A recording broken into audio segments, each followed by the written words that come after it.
এখন যে প্রধান উপদেষ্টা হয়েছেন, এখনকার যারা এসেছেন, ওনারা কেউ আমাদের সাথে ব্যক্তিগতভাবে ওভাবে যোগাযোগ করেননি। আমরা চেয়েছিলাম ধানমন্ডি 27 নম্বর, ওখানে ও শাহাদাত বরণ করেছে। আমাদের ছেলে, আমাদের দেশের ছেলে, ও তো এখন আমার একার ছেলে না, আমার বোনের ছেলে না, ও কিন্তু পুরো বাংলাদেশের ছেলে। ওর এই মৃত্যু, ওর বীরের মতো মৃত্যু হয়েছে। ওকে ও ও ও ও ফ্রন্ট লাইনে নিজে কিন্তু গিয়েছিল, ওর জুনিয়রদেরকে সরিয়ে বলেছে যে তোমরা পিছে আসো, আমি আগাই। কিন্তু ও তো জানতো না যে ওকে গুলি করে মেরে ফেলবে বলে। তো ওকে যেভাবে মারা হয়েছে, আর যেন কখনো কোনো ছেলেকে এভাবে যেন কেউ মেরে না ফেলে, মানুষ যেন ভয় পায়। আমাদেরকে ভয় পাওয়ানোর জন্য তো বাচ্চাটাকে মারা হয়েছিল, তাই না?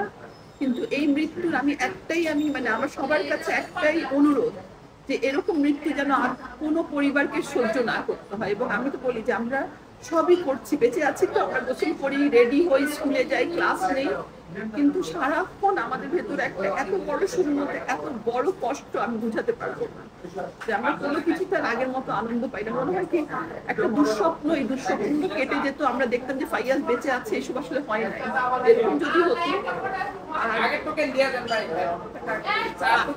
আমার আরেকটা, এটা মানে আমাদের দুর্ভাগ্য, এখন যে প্রধান উপদেষ্টা হয়েছেন, এখনকার যারা এসেছেন, ওনারা কেউ আমাদের সাথে ব্যক্তিগতভাবে ওভাবে যোগাযোগ করেননি।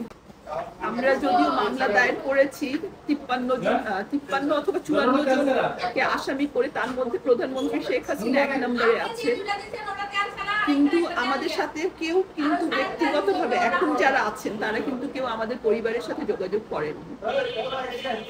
আর প্রধানমন্ত্রী আমাদেরকে ডেকে পাঠিয়েছিলেন, এরকম 34টা ফ্যামিলিকে ডেকে পাঠিয়েছিলেন, তার মধ্যে আবু সাইদের ফ্যামিলিও ছিল। তো তখনও আমি যখন গিয়েছি, আমি গিয়েছি, ফাইয়াজের আব্বা আম্মা, ফাইয়াজের বোন ছিলেন, কিন্তু কোনো প্রপার উত্তর পাইনি ওনার কাছ থেকে। এবং উনি তখনও আমাদের মুখের সামনে অস্বীকার করেছেন নাকি ওনারা কোনো পুলিশকে এরকম নির্দেশই দেন নাই। আমরা দেখছি যে আমার বাচ্চা মারা গিয়েছে, আমার বাচ্চাকে গুলি করে মেরে ফেলা হয়েছে, আমার নিরস্ত্র বাচ্চাকে। তারপরও আমাদেরকে ওখানে বলা হয়েছিল যে ওনারা নাকি এরকম কোনো নির্দেশই দেন না। এবং আমরা যাই অনুরোধ করেছি, আমরা চেয়েছিলাম ধানমন্ডি 27 নম্বর, ওখানে ও শাহাদাত বরণ করেছে।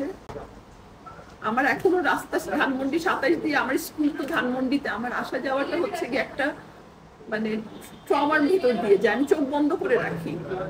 আমার কাছে সিটি হসপিটালের সামনে দিয়ে আমার যাওয়া আমার জন্য একটা খুবই বড়, মানে খুব কষ্টদায়ক একটা ব্যাপার। এই শহরেই তো থাকি। তো আমরা বলেছিলাম যে ধানমন্ডি 27-এর নামকরণ হবে ফাইয়াজকে আমরা বাসে ফাইয়াজ নামেই ডাকতাম, ওর ভালো নাম হচ্ছে ফারহানুল ইসলাম ভুঁইয়া। তো ফারহান ফাইয়াজ ওর ফেসবুকের নামটা ছিল। আমরা চাই যে ওকে যেন যতদিন বাংলাদেশ থাকবে, যতদিন পৃথিবী থাকবে, ওর সাথে যে অন্যায়টা করা হয়েছে, ওর নামটা যেন চিরকাল থাকে, এটাই আমার একটাই অনুরোধ।